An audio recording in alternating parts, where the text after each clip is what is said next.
30% of Temu's top selling women's clothing is for sale on Etsy. And 19 of Temu's top 25 jewelry items also appear on Etsy, often at much higher prices. Etsy is becoming Temu, but far more expensive. Etsy used to do this a lot with Alibaba. When I was running Caskers, we try and sell all these like niche products, and we'd buy them from Etsy and then resell them on our website. For the first 6 months, we were doing that. And then 6 months into it, we're like, wait, all this is just from Alibaba. The Moscow Mule bugs that we're selling for $40 that we're paying $10 for, some guy buys on Alibaba for $1. And they're literally the exact same mug. This is Limited Supply, the place for refreshingly real takes on what D2C is really like. We're your hosts, Nick and Moiz. Let's start talking about money. Hey guys, I'm super excited that this season's sponsor is Fulfill.io. I'm an early investor in Fulfill. I invested in about 7 years ago. Back then, the business was really nascent, and they were working with smaller direct-to-consumer businesses. Now they work with huge brands, including Nectar and Ridge, Hexclad, Caraway, and in fact, another brand that I've invested in, Cadence. It's a fantastic ERP. The same thing that Klaviyo did to MailChimp in terms of building an email system made exclusively for our industry. Well, that's what Fulfill is doing to NetSuite. They're making an ERP built exclusively for our industry. It's fantastic. It is a single source of truth for your business. They offer everything from accounting to order management to inventory, warehouse management, EDI operations. Make sure you never miss a sale. Learn more at fulfill.io. Okay, Nick, we're back with season 8, episode 9, 89. Almost at the end. Almost at the end of the season. You're heading to Sub Summit in Dallas next week. Is that right? Yep, I'm going to Sub Summit. I'm going to go check on all your 30,000 houses that you own out there too. And going to get to hear the updates and see how people are talking about D2C and commerce and 3PLs all through the lens of a subscription business. So I'm excited for that. Are you speaking at the summit? I'm always curious, like, if you're not speaking, are you just there, or like, what do you do? What's your, are you a speaker? Yeah, I'm speaking there twice actually. And then when I'm not speaking, I'll be honestly probably in my hotel room just working. What are the topics that you're speaking? I've never heard someone speak twice at a summit, but man. Yeah, they got to bring out the big guns. No, but we've got, on Monday, I'm doing a fireside on the main stage with this guy, Leo. He's the SVP of marketing at FabFitFun, also the CEO of their blanket brand called Unhide. And then on Tuesday, I'm doing a panel with Hattie. She's the director of operations at Wellbell, which is kind of like a Nutrafol competitor, supplement in the hair space. Wellbell. Okay, gotcha. How big is FabFitFun? In the billions. In revenue? Well, FabFitFun is like, they've got the whole web of companies from Savage X Fenty to FabFitFun to Yitty with Lizzo to, it's like JF Brands, I think, is the holding company. And they own FabFitFun is not that subscription box that you get every quarter? Yeah, it is. They own Fenty? Don't they own Savage X Fenty owners? I had no idea. Textile Fashion Group. That's the parent company. And Textile they own Fabletics, Just Fab, Fab Kids. Yeah. Oh, this is not FabFitFun. Yeah. Okay. Yeah, totally wrong. But anyways, I'm really excited for that. I think that's going to be an awesome conversation. They have a separate business that they've just spun out, which is basically just a personalized 3PL. And so I'm excited to learn more about that too. Awesome. I've got a few toilets that I need you to repair while you're out there. Amazing. Just give me some good knee protection. All right. Well, let's get started. There's a bunch of stuff I want to talk about. One is some acquisitions of some brands. Another is about Temu, Amazon returns, and then finally some Klaviyo and email tips if we can get to it. Maybe we can start with the acquisitions. A bunch of acquisitions were announced over the past 7-10 days. One was Feet Clothing, the Venice or Santa Monica based clothing brand. Another was Omsom. We'll get to that, but I want to start with consortium brand partners buying Outdoor Voices. You and I have chatted with Ty on this podcast. We sort of have an understanding, I'm a big fan. In fact, I'm wearing Outdoor Voices, not because I thought of this, but just because I wear it all the time. if you were buying Outdoor Voices today, we know they shut down all their stores. What would you do as the owner of OV? I'm curious to hear what changes you'd make or like how you make this a successful brand. I don't know that I would do anything with the stores. I think I would go full online. I think I would try to go back and understand like what were the core SKUs that probably built the brand in the early days. If those are still relevant, which I imagine they are, probably bring those back in like the best possible way. Make sure the fabric is the best and the materials are the best because you want to really win people over. And then I assume they're gonna. If they bought this thing, hopefully they're going to put some real money into it and try to get some more eyeballs on the fact that they're back and maybe under new ownership.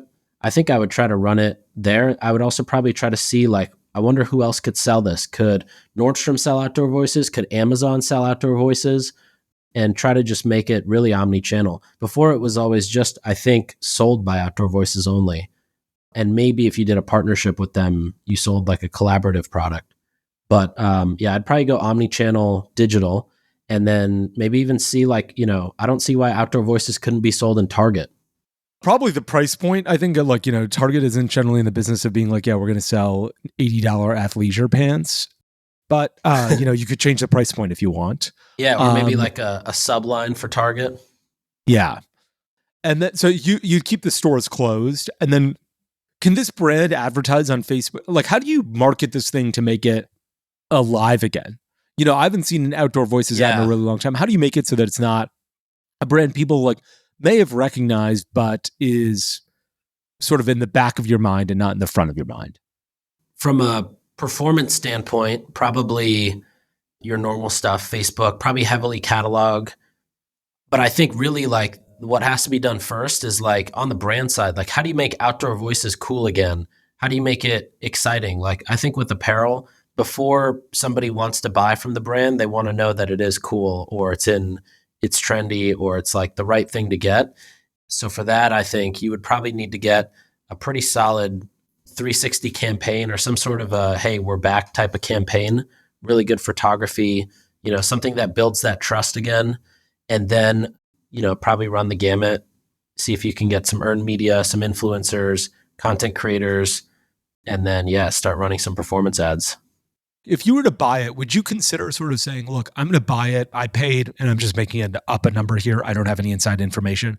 I paid $10 million for Outdoor Voices, including inventory. I bet I can make that back in 2.5 years without doing forget meta ads. We don't spend money. We'll keep 3 people on the team. We're going to launch some new products twice a year. We'll send out emails and text messages. We'll milk our email group. We'll milk our text message group. I think I can make $10 million in 2 years back. And after that, it's just gravy. You're sort of saying, hey, look, this is how I make the brand big again. What about if you're like, forget the brand being big again. This is Radio Shack. I'm going to sell batteries until nobody buys Radio Shack batteries anymore. Would that cross your mind, or is that like, is that a crazy idea?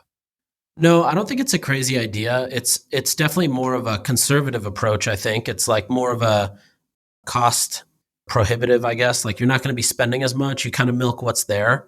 I think the way I was thinking about it was like, okay, let's say you want to try to expand income streams as much as possible. I think to get other retailers to pick you up, or to get momentum on Amazon, or to get Target to be down to do like a lower price line with you where it's nice margin and Target sells it. Like, I think you have to make the brand somewhat cool again. But I also think like Outdoor Voices, and I don't know, maybe like, Native is certainly past the stage where if Native went away today and came back in 6 years, everybody would still know exactly what Native is. But like, I don't know that that's the case for Outdoor Voices, where if Outdoor Voices goes away today and they try to be really conservative for the next 2-3 years, like, I don't know if they'll have that opportunity to go and take advantage of the brand name that it is today. Like, I feel like the stores just closed and girls are always still wearing the Doing Things hat or the tote bag. But, in 6 years, is that going to still be the case, or 4 years when they try to clear the thing and come back? I mean, I'm actually really curious to see how they do it. We should keep track of it. But I would hope that they have like, a few $1 million set aside to like really invest in pushing the brand and giving it like a real go. Have you ever seen how these buyers, because you said this was a private equity firm? Yeah. You ever seen like the deal side of these? Like when they're coming up with this, are they taking into account the cost of campaigns to get things back? Or are they more on the side of like, let's just milk what they have? Really depends on the buyer and the brand. I think there's both of those happen. I think in this instance, they'd probably say, we're not just going to milk what they have. We think that like, you're probably paying $10 million for this brand. So it's hard to get that back in 2 years, although I don't know any of the numbers, so it's not impossible. In the past, Outdoor Voices brick and mortar stores were actually the profitable element of OV. So I'm not sure what happened. If I were looking at this business first, let me say a few things. One is I knew that it was for sale and I intentionally passed on the business. I would almost never buy an apparel business unless it was Hermes. It's so hard to run an apparel business, in my opinion. The returns are insane. Inventory forecasting is really hard. You have to have a new collection that you drop every quarter. And that new collection requires a lot of work on your end and then a lot of inventory forecasting. You have no idea if you're going to sell, this is the cloud knit sweatshirt. You don't know if you're going to sell 100 of these or 100,000. And then you don't know if you're going to sell them in black or blue or gray or some other color. So I would almost never get involved in this unless it was a miracle. I do think that you mentioned a lot of the things that I'd probably focus on if I did, which was wholesale right out of the gate. Does a brand have enough brand equity value to launch that target line right now? 5 years from now, it certainly won't. I'd be like right now, I might be able to go into Target. If they say yes, I can spend money on marketing because, I've got some guaranteed sales through Target and my brand might be relevant again. If the answer is no, I might say, okay, you know what? I'm pivoting my strategy or my thesis. And instead of try to grow this brand, I might just milk it. Although I don't know if there's value in that. I just don't know the numbers. I'd probably focus on international sales as well. Hey, is there room in China? Or are people interested in this in China or in Japan or somewhere else? And then the other thing I think, I always thought one of the bad things that they did, or one of the things they didn't do well, I shouldn't say bad things. One of the things they didn't do well was drop new collections. I was a huge fan of OV. I was constantly looking for new men's products. And once a quarter, I'd see a new shirt. And I'm like, this is not what I was hoping for. You really got to focus on drops per season. That's why they have Fashion Week in the fall and in the spring and swim. People are expecting new material. They want new clothing and new ideas. And I'm not sure that's easy to do when you're private equity owned. I'm not sure if you're really in growth mode or if you're in just survive mode. So I don't know what happens. Certainly going to be interesting. And, I'll be watching. I thought the woman who started Lunia, didn't she previously buy it? Is that who they bought this from? She did. I think they bought it out of bankruptcy.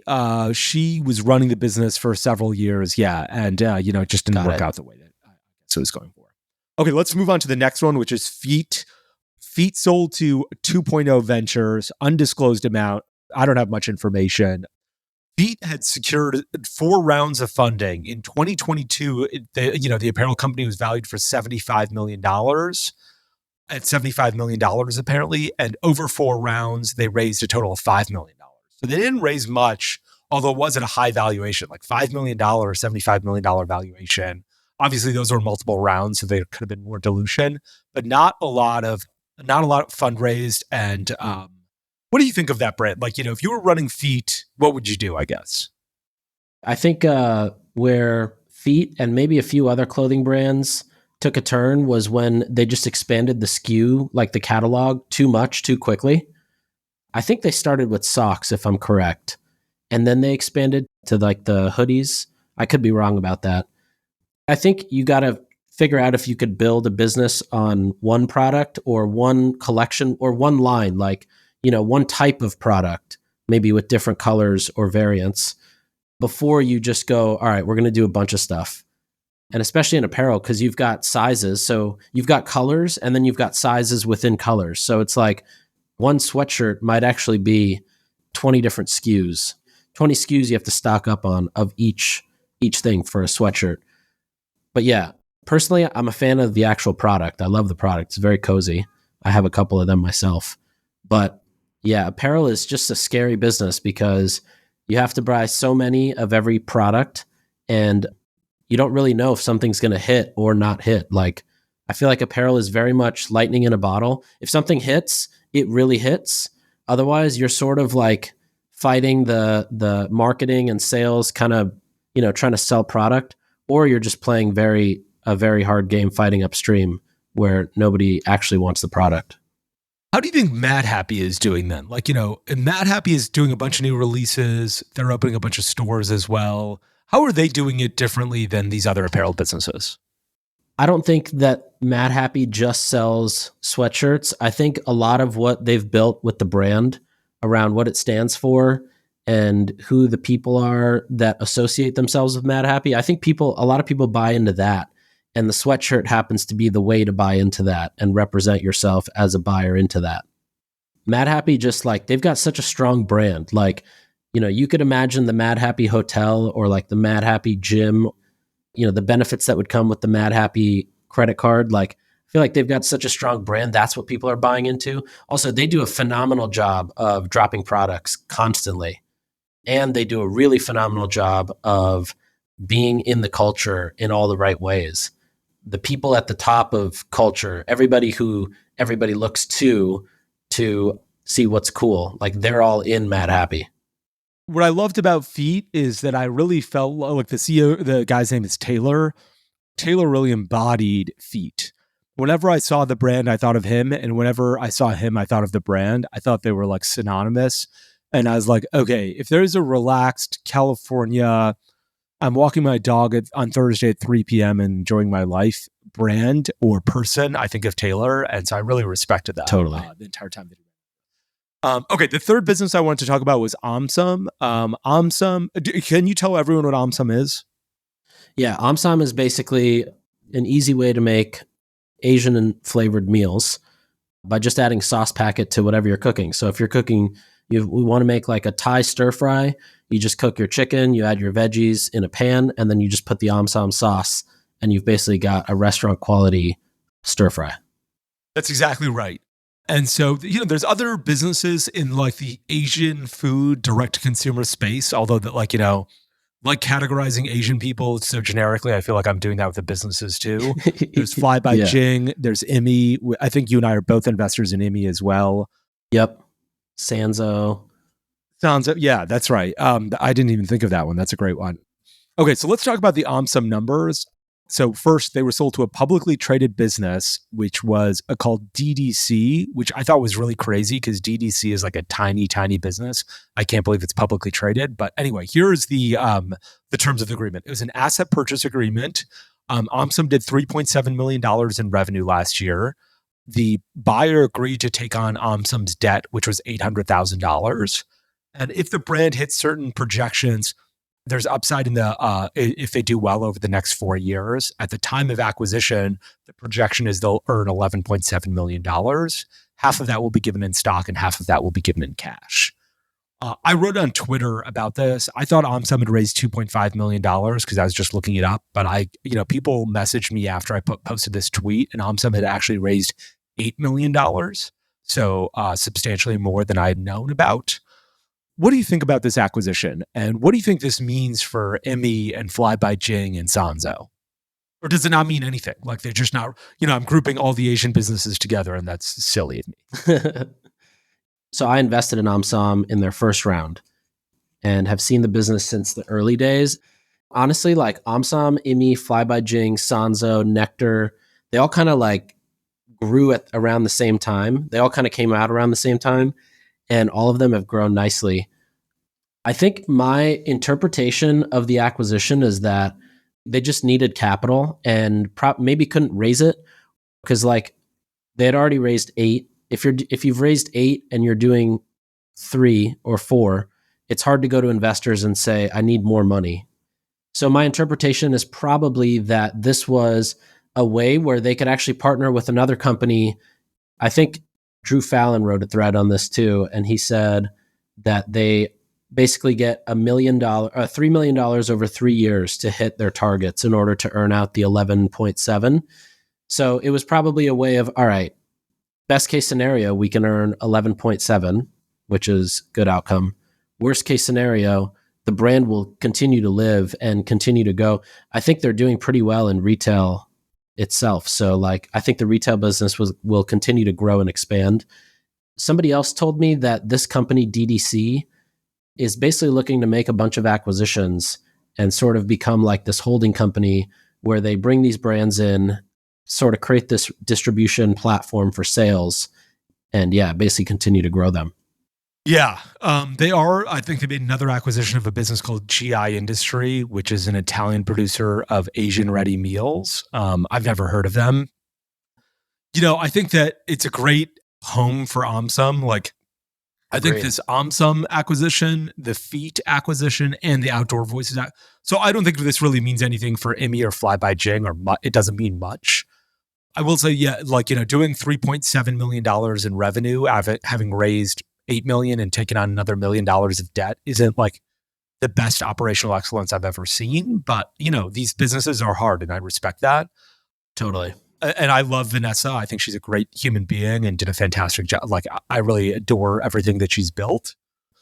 These 3 acquisitions over the past week really made me reflect and think, okay, a lot of businesses have now, in the real estate industry, a lot of commercial buildings are starting to take hits. They're like, look, we thought that maybe we could outlast the fact that nobody's coming into office buildings anymore or high interest rates. And now they've had a come to Jesus moment, and they're like, you know what?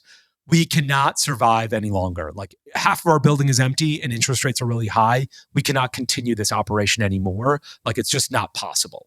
And I think the same is true with a lot of direct-to-consumer businesses like Omsom and Feet and Outdoor Voices, which is they're like, look, we thought we might be able to survive a period of downturn or, figure out what's wrong with this business because we can raise more cash. I think they've come to the realization that's not possible anymore. And they're coming to the realization that, hey, we need to find a home for this business.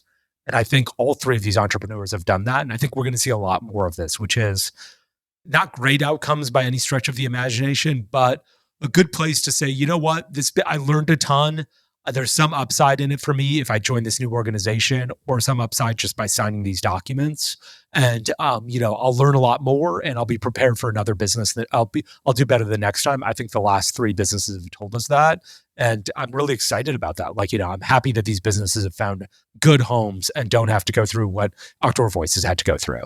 Some of my best investments are in the second-time founders after the first business found a home or shut down. The second-time ones just rip so much faster. I love investing in second-time founders. In fact, I remember one of the early things about Magic Spoon. I think I invested in before they even had the name Magic Spoon, and I got a package from them. They were like, this is what the cereal will taste like. And I was like, this looks like Cheerios, but tastes terrible. This was well before they had a final product. They're like, they were just experimenting. And I had a call with them, and they're like, yeah, we started this other business where we sold cricket protein powder. And it didn't work out because no one wants to eat crickets, but we learned a ton. And I was like, you sold me. You understand all the problems of the business. You tried something, it was unique, it didn't work out. You're already to understand that you're making this product and you're going to improve it. All of the things that as soon as they said we're second-time founders, I was like, I'm in. And I think it's just much easier to invest in second-time founders. Hey guys, I'm super excited that this season's sponsor is Fulfill.io. I invested $500,000 in Fulfill about 7 years ago. Back then, the business was really a nascent ERP. Today, they've built out an entire set of features to become a single source of truth. They can do full operations, accounting, order management, inventory, warehouse management, EDI operations. It's really incredible. They've got huge businesses working with Fulfill, Ridge, Hexclad, Caraway, another business I invested in called Cadence. The best part about Fulfill is how hands-on they are. It's one of those founder-led businesses where the founder is still deep in the code and deep in the product. If you work with something like NetSuite, it might take you a year, 2 years. I've seen 5 years to get NetSuite implemented. That will not happen with Fulfill. Fulfill implementations take 5 weeks. It's not a traditional ERP. It's a 21st century ERP. And the same thing that Klaviyo did to MailChimp in terms of creating an email system built specifically for our industry, well, that's what Fulfill is doing to ERPs. Go check them out at fulfill.io. Let's move to the next topic, which is Temu. I've been hearing a lot about Temu recently, more than I suspected, actually. I think Shein is trying to IPO now, but Temu... Yeah. Let me ask you a question. Who is Temu a threat to? Is it a threat to Amazon? Is it a threat to Wayfair? Is it a threat to Etsy? Is it a threat to Shopify? All of them. Where does Temu fit in this general direct-to-consumer world? Honestly, it's not just Temu. I think it's this entire... There's a new layer of direct-to-factory either platforms or even like agencies now. So it's like you skip, like Jason Wong, for example, you skip working with massive packaging company or some sort of boutique packaging company. You work with basically directly the factory. And I feel like it's a threat to a lot of people. I think Shopify for sure, Amazon, almost everybody here. Cause it's like, well, I think it's a threat to the people who sell either commoditized products or don't have like strong brand loyalty. Like Hermes will never be threatened by Temu, but like Target's purse section might. Yeah. At some point, Temu is going to be selling fake Hermes bags, but I guess that doesn't affect Hermes already. Is Temu a threat to Simple Modern? Yeah, it's a good question. And for the people who don't know, Simple Modern is a drinkware company that makes tumblers and like water bottles and things like that. So Simple Modern specifically, I don't think so, because they're already so massive and well-known. But if somebody was to just start another tumbler company, I think you barely got a shot, unless this is like Justin Bieber's tumbler, I think you barely have a shot, whether or not Temu is there and whether or not Justin Bieber is there. I think that's just a really difficult business to get into. Yeah, agreed. I think Temu is a threat to Simple Modern. I think Temu is a threat to virtually anybody on Amazon. Like, if you're like selling a durable good, like if you're selling a mattress, I think Temu is going to be a threat to you. I think if you're selling nail clippers or hair combs or anything, I think Temu is going to be a threat to you. So I think it is a threat to Simple Modern. I think it'll hurt Amazon businesses. I think it'll hurt Shopify businesses. I think Wayfair, it might not hurt just simply because Wayfair has to deal with furniture and it's so complicated. I feel like the direct-to-factory movement is actually a total threat to all of these furniture companies, because have you seen the sites where there's actually a website that exists right now? Dupe, yes. Where you just see the markup and it's crazy. I do think that like there will be threats to Wayfair, and I think they'll be very legitimate. I think of Temu more as I think of like in Amazon online. It's hard for me to think of somebody who can do a really good job selling furniture and somebody who can do a really good job selling a hair comb. If you've ever shopped at Wayfair, it's amazing at how detailed you can get when you're like, this is what I'm looking for. If you're looking for a bar stool, you can be like, I want a counter stool or a bar stool. This is the height that I want it to be at. I want a back. I want it to have 4 legs. I want the legs to be this color. I want it to be made of this material. And I want I want it to be made of leather, and the leather should be green. Like you can get into a lot of like detail, but I feel like that detail requires specialization. And so I do think that there's a Temu to be built that competes directly with Wayfair. In fact, I think that's a great business. I just don't think Temu itself is it, because it's hard to be like, you can buy a comb and you can also customize. You can also look for counter stools that are 25 inches tall that have 4 legs with green leather and the legs are brown. Like, I think it's hard to build both in the same website and make them both like consumable to a regular person. Not impossible, but I think there's a Temu to be built that competes with Wayfair.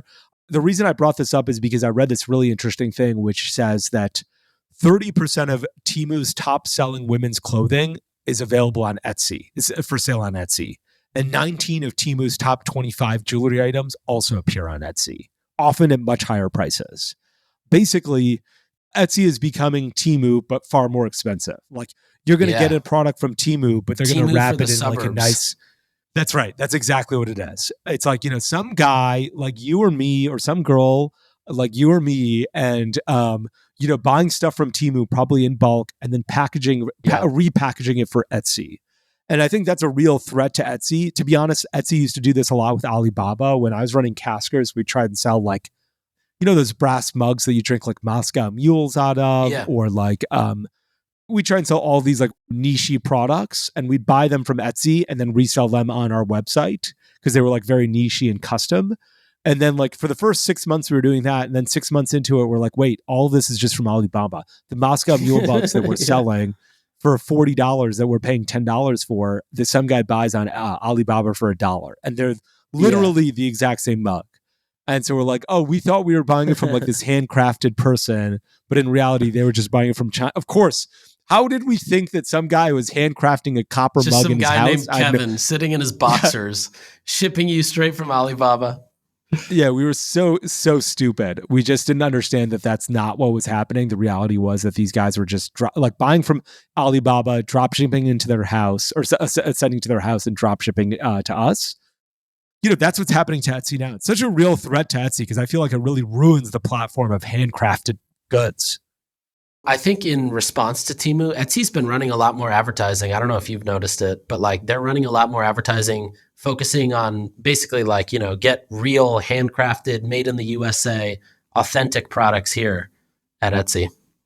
Okay, well, let me ask you a question. Do you think there's any other arbitrage opportunities like this? So this is a clear arbitrage. Here's one arbitrage opportunity. 19 of Temu's top 25 jewelry items are on Etsy. Put the other 6 items on Etsy.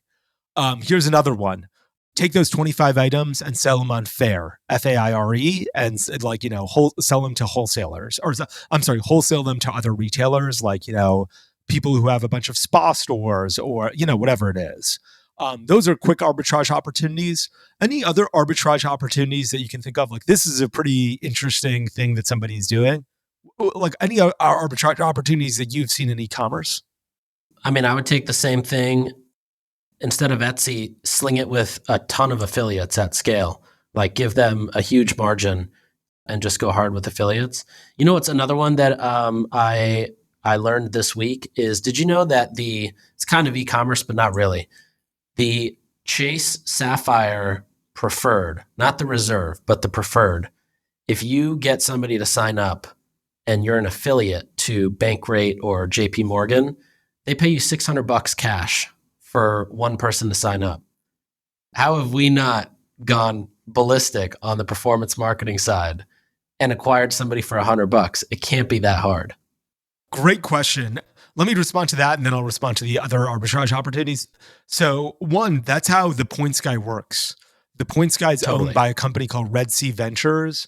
I've heard it does something like, north of $100 million in EBITDA a year and something like $400 million in revenue. Although those numbers could be wrong. The way they make money is getting you to sign up for credit cards. And in every article they write, they're like, oh, you want to fly American Airlines from New York to Heathrow in business? We've reviewed it. Let us tell you what the review looks like.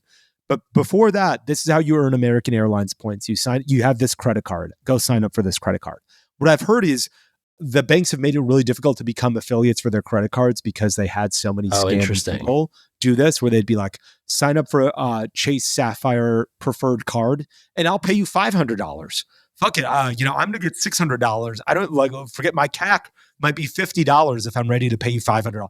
Want $500 today? Fill out this credit card application and I'll Venmo you $500, So I think they got really specific on who could become an affiliate. And that's why people like more reputable organizations like the Points Guy or 1 Mile at a Time or View from the Wing have become affiliates and remained affiliates because they're like talking about travel and plugging these cards gently and not doing the affiliate scammy stuff that is running through your mind right now. Yeah. I'm like, what YouTuber can talk about money in a good way? Yeah, that's right. Yeah. Yes, that's in fact, I remember there was God, who was this guy? I remember this guy. I chatted with him maybe 10 years ago, and he's like, I'm running affiliates to something like this. And he's like, from the profile of a black pastor, and I'm going after the African-American community. And he's like, this is what's really good for the, and I was like, Jesus Christ. Honestly, that's, pardon the pun. Talk about audience creative matching. Yeah, this was a long time ago. I wonder if that guy listens to this. I remember hearing it, and I was like, I don't know how to feel. Like, impressed by your hustle, weirded out. Like, I don't know what to think of this, but I remember him doing that, and I remember some sort of financial stuff. You know who else does a lot of that? Is like University of Phoenix. You can get paid a fortune from University of Phoenix if you get somebody in their lead flow of being like, sign up for a course. 10 years ago, they were paying more than $60. I bet today it's more than $100 if you can get somebody to sign up. Just an email address of somebody who's qualified to like be interested in a University of Phoenix course. Ampush actually started, the business when they started was arbitraging college lead gen. Well, there you go. Wow. Okay, let me go back to the arbitrage opportunities for a second. I cut my teeth in e-commerce 20 years ago, 30 years ago, maybe, not 30 years ago, but 25 years ago, doing this, which was I'd go on eBay And basically on eBay, people are like, I have a bunch of junk and I put it into a box and they called it a grab box. They're like, here's a bunch of junk. It's a grab box. They'd all be 99 cents. And they're like, look, you don't know what you're going to get. It's just a bunch of junk. And so I would buy these grab boxes for 99 cents and then I'd break down the individual goods and resell them on eBay for more. Sometimes I'm like, I can't sell this thing for anything. It'd be like a pair of really shitty headphones that you'd get at like a hotel. But other times you're like, here's this really crappy MP3 player that can hold 5 songs, but maybe somebody will pay $5 for it. And so I'm like, okay, I invested 99 cents and I got $5 on this item. And like, I probably made $50 and spent 400 hours doing this. It was a terrible use of time, but it was an arbitrage opportunity. I know 2 guys who basically they live in like, the South, and they go to Home Depot and TJ Maxx, Ross and Marshalls, and they just go every day and they look for something that's on clearance and they look it up on Amazon and they're like, okay, you know what? This ceiling fan is selling for $50 at Home Depot on clearance right now. On Amazon, the buy box is $200 and it's selling 5 units a day. So let me buy these 50 units that are sitting here on this Home Depot floor and sell them through Amazon. I'll sell them for $75 or $100. I'll sell them for $150. I'll make a bunch of money. I'll win the buy box because I'm the cheapest price. People are looking for them. And, I bought them from Home Depot for $50 because they're on clearance. There was another arbitrage opportunity, literally going to retailers, buying what's on clearance if it sells more on Amazon and then putting it up on Amazon. I love going to TJ Maxx just to see what brands are selling there. But like, they've got stuff from Quip that's like a $50 brush. They're selling it for like $9.99. They've got the entire product line from Hims and Hers and some of the other Curology entire product line. Like Really? There's so many things. Yeah, you could go buy at TJ Maxx and just flip on Amazon, or there's companies who they become a distribution point to like 250 e-commerce sites like Christmas.com or gifts.com, like these random e-commerce sites that just sell anything and everything. And you could plug into everywhere along with Amazon and probably go find a bunch of good shit at TJ Maxx. Yeah, like those arbitrage opportunities continue to exist. One other guy, in fact, I just thought of this. I didn't even have this on my document. I heard him speak and he's like, he started offering a free baby carrier. Like, those backpacks where you carry a baby? Yeah. He started offering, he said free plus just pay $19 in shipping. And a bunch of people would buy it and then he would drop ship it from China. He'd go onto like Alibaba, fill out the information or whatever it was and ship one to China. And people would be like, why? I just got this box and it has Chinese characters all over it. And he's like, yeah. And they're like, some people would be like, I don't like this. I want to return. Well, he's like, well, it was free. You just paid for shipping and handling. So you can ship it back to us, but you're not going to get a refund. Yeah, you ship it back to us, amazing. But you get $0 back. And so he ended up selling like 40 or 50 of these a day at some point. And so the Chinese seller was like, what's going on here? How are you buying 40 or 50? You're having 40 babies a day? And then he's like, hey, look, I want to form a relationship with you. Right now, every time someone buys from me, I have to go through your website and place an order so you drop ship to that person. Instead, I'd love to be able to send you an Excel spreadsheet of 40 orders and you just fulfill them all. And they're like, great, that's a deal. And, he didn't make a ton of money doing this, but what he did do is he ultimately had an email list of like 50,000 new mothers. Because he's like, these people just bought baby carriers and, I didn't accept returns. And like, basically my CAC was $20. I got $20 from the customer. So it didn't cost me I just got an email. I got 50,000 email addresses of new mothers that I could use to market other baby products that I'd really want to sell. I thought that was a really interesting arbitrage opportunity as well, at least an arbitrage opportunity to gain an email list. And I think those still exist in the world today. Also, that free plus shipping model used to work so well back in the day. Doesn't work anymore? Maybe 5 to 7 years ago now. Because now the second there's people who are upset, like it'll tank your ad account. Gotcha. Okay. Wow. Oh, well, this is a nice segue into the next thing I want to talk about, and which is Amazon returns. Amazon, when a product is returned to Amazon, do you know what happens to it?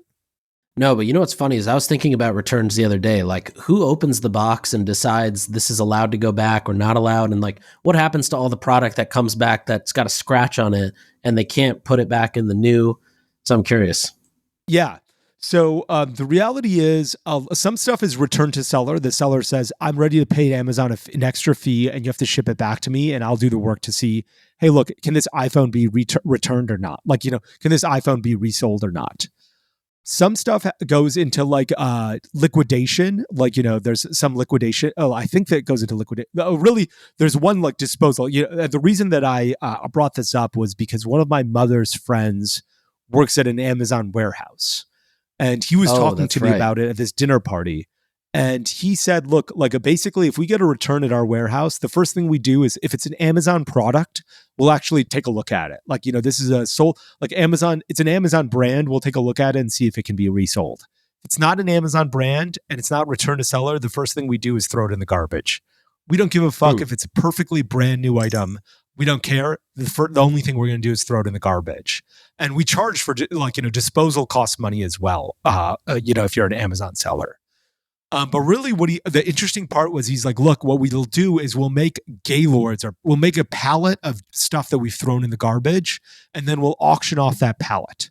We'll have an auction saying, hey, look, people come here and buy a pallet of returns from Amazon. You don't know what you're going to get. Could be you're going to get 50 iPhones. It could be you're going to get 50 pieces of used underwear that somebody has bought. You have no idea. And I thought that was really interesting that Amazon had moved into this liquidation of returned goods and selling returned goods. And I remember asking the guy, I was like, look, can I go into that warehouse and bribe the guy who's like putting and be like, you buy this stuff like a store. Have you ever seen this show Storage Wars? Yes. Where you buy like these random ones that they haven't paid their bill. That's right. But you have to buy it. They open up the door, but you can't go in and like rummage through the boxes. Similarly here, you can't rummage through the boxes or the pallets or gaylords of returns. And I was wondering, is there an arbitrage opportunity to bribe an Amazon official, to bribe an Amazon warehouse to be like, okay, where is the gaylord or the pallet or the boxes with all the iPhones? Can you put all the iPhones in one box? And can I bid on that box or that gaylord? I'm not sure if it happens or doesn't happen. It's one of those evil ideas where you shouldn't do it. But I'd be curious. I bet somebody's doing it is the sad part. I bet somebody, I asked the guys, is anyone bribing anybody there? He's like, no one's bribing me, but I wouldn't be surprised. And I was like, well, I might need you to help me find the right people. I didn't actually say that. Want to start? I thought it was really interesting. yeah. Which I thought was crazy. That was that was an Amazon return thing where I was like, I wonder if this becomes an arbitrage opportunity for somebody. Yeah, at that point, you might as well just bribe them to give you the fresh iPhones.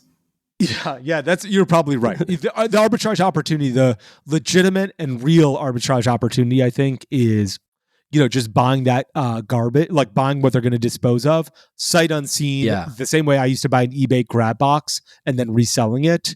The evil business idea is like, hey, maybe I can bribe somebody to find out what's in what.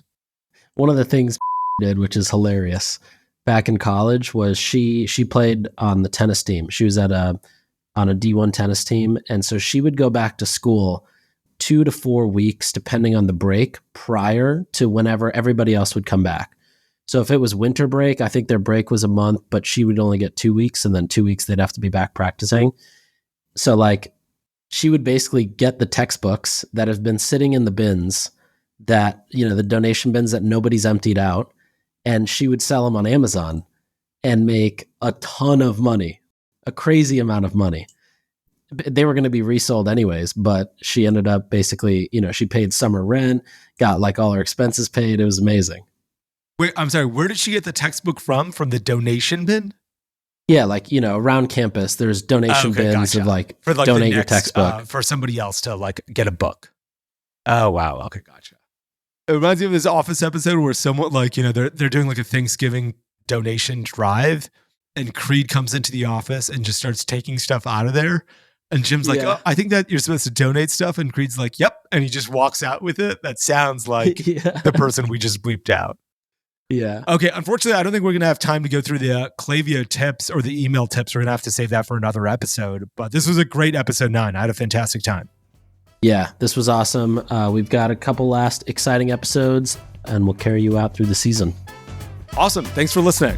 Thanks for tuning in. We'll be back next time to cut through the noise in CPG, retail, and e-commerce. And if you enjoyed this episode, then why not share it with a friend? And be sure to subscribe wherever you listen so you don't miss the next one.